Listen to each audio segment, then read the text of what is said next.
What's going on, guys? Welcome back to another video. I hope you are having an amazing day, and in today's video we are going to be taking a look at the official Oreo update, possibly the last update for our Galaxy J5/J7 Prime. Now both of those devices are pretty much the same, but I guess J7 Prime has a better front camera, but basically on the software part they are just both the same. So let's just take a look. Again, this year Samsung didn't make any kind of huge changes to the UI this year cause they are following the 2-year path. Cause with Experience version 10 we are getting a complete new UI with Android Pie, but that won't be happening for the J Prime series cause they are already 2-year-old devices. They got the Nougat update, then they got the Oreo update, and that's pretty much it. Yeah. Now this is actually based on Android 8.0 Oreo rather than being on 8.1.0 Oreo as compared to the J7 Pro or the J7 NXT devices cause they are actually released last year. But then again, even though the Experience version is actually 9.0 when compared to the 9.5 when compared to those devices which are running the latest one as same as the Galaxy Note 9, there are not any kind of changes at all. All the Galaxy J series devices running on Android Oreo are just completely the same despite the API version or the Experience version. So let's just take a look. First of all, on the home screen, not a lot of things have been changed, but still I hate this flipboard and it's still here. Yes, as you can see, even when recording this B-roll, the phone just completely hanged off, completely unusable. I don't know why Samsung just didn't get rid of it yet, but they are actually replacing it with update on some of the budget Galaxy devices such as the J7 NXT, which is again a laggy mess, but yeah. Again, in terms of features, you now get app shortcuts. So for example, if I just hold on to the Play Store, you get My Apps or some kind of another advanced settings that third-party developers can actually add, or you can also enable notifications over here. So for example, if you go to Settings, Quick Open Notification Panel already there, but if you now go to App Icon Badges, you can show the notifications with number now, and now it supports for all the apps thanks to Android Oreo, and then show notifications. So now you can just show notifications just right here, which is great. Then going to the apps menu, not a lot of apps have been updated here at all, but if you go to the contacts, as you can see, a newer UI, hit start. It gives you a big profile over here, pretty good. Then again, the apps are just looking much more flatter than before. Not a lot of changes at all over here, to be honest. If you go to the clock, if you set alarm, there are new gradients, but nothing new at all. And then if you go to the search, it will also introduce the newer keyboard. So the keyboard is actually updated over here, and this is the most updated version of the keyboard. Like literally my Galaxy Note 9 doesn't even have it. So this is the normal keyboard from Experience Oreo, but you also get transliteration over here. Yes. So basically if I just set it for Hindi and if I just type in English, subscribe Devang Rocker. There you go. It just transliterates perfect, which is amazing. Again, if you're wondering that was already available, well, the spacebar actually converts the language of the keyboard completely where this transliterates. Again, you have this nice toolbar. You can just add more stuff over here such as GIF support and pretty much everything that your keyboard has offered such as clipboard. Then again, you can quickly switch around for predictive text. Again, just works fine.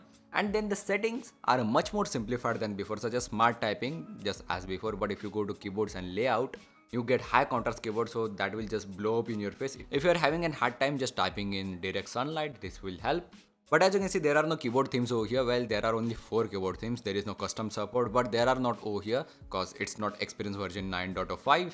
But then if you go to the search, if you type in something with W or A, it will show literally everything starting with W, such as your past Google search results, then again contacts starting with W, then apps containing W, settings containing W, like literally everything. So pretty handy stuff over here. Not a lot of stuff such as your USB backup as secure is still here. Then again, Samsung Pay Mini has been a bit updated. Opera Max has been replaced with Samsung Max. Yeah, normal stuff. So let's just go to the settings. And over here, as you can see, the UI is bit updated, again more flatter. You have a rounded search settings. Again, you get your profile. Just log into your Samsung account for that. Then into your first normal settings, there is nothing added at all. But if you go to advanced features, you have games, games tools, and game launcher. Like some of the people have actually been waiting for this because the game launcher now has a performance mode, as you can see, but literally it's running to the peak performance like already, so nothing over here. But as it's Android Oreo, it has Vulkan API, so yeah, games should run smoother than before. Then you have your lock and masking of apps, which is not available on J7 NXT or J7 Pro, which is a bit weird that these devices get everything. Then you have device maintenance in over here. Again, the basics features just still stay the same. You can just quickly report an issue over here, which is great. Then again, going to the battery life, you have some more battery life thingies, but as we already have S power planning, yeah, counts in there.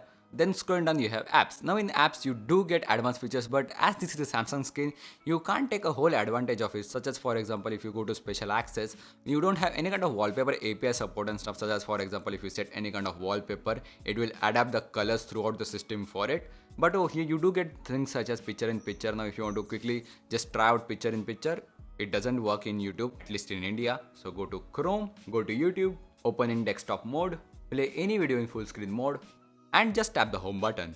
There you go, the video pops up. Again, it's not that laggy as it just seemed over there, but you can just quickly expand it to just take a glance. You can skip to the next or previous one, you can directly full screen it or just close it all the way, which is pretty good.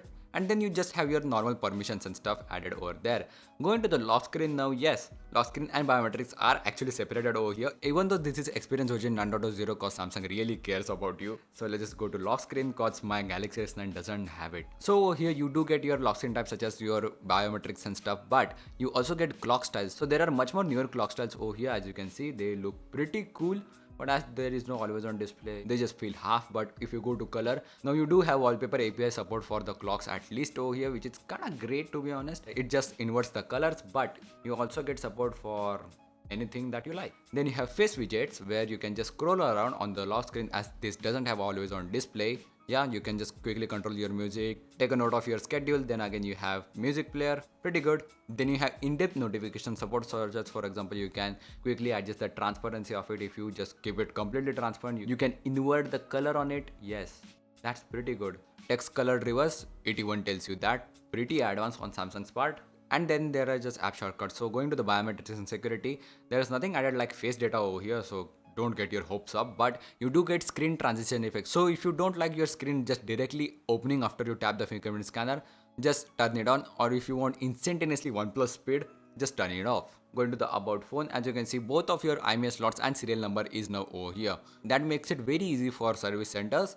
But if you go to the software info, you have Android version 8.0. Again, pretty impressive that Samsung even gave like 2 updates for this thing. Now coming to the main UI, again you have your quick settings panel. Nothing has been updated, but the icons have been updated over here. Not a huge change, but if you go to the recent apps panel, now you can quickly drag around for multi-window as before. Also the UI is much more flatter. But if you tap this 3-dot menu, now you get lock apps, list view, settings, and just directly contact Samsung. So list view is pretty interesting. As you can see, looks much more simpler than before. You can just quickly open any kind of multi-window app over here. Works pretty easy. And the last part updated over here is the camera. As you can see, it gets a complete Galaxy S9 UI over here, which is copied from iPhone. Yeah. But as you can see, you can't actually keep the HDR turned on all the time, or you can't actually just have a button for it. You have a full screen button or 16:9 aspect ratio. They just couldn't add a HDR button over here. You have to just swipe for HDR all the way. You have night mode. There was no anti-fog. As I can remember, there are also no AR stickers when compared to the J7 Prime. You just get your normal stuff. Even getting to the front camera, there is wide selfie. There are no air stickers or the front portrait mode as of compared to the J7 Prime.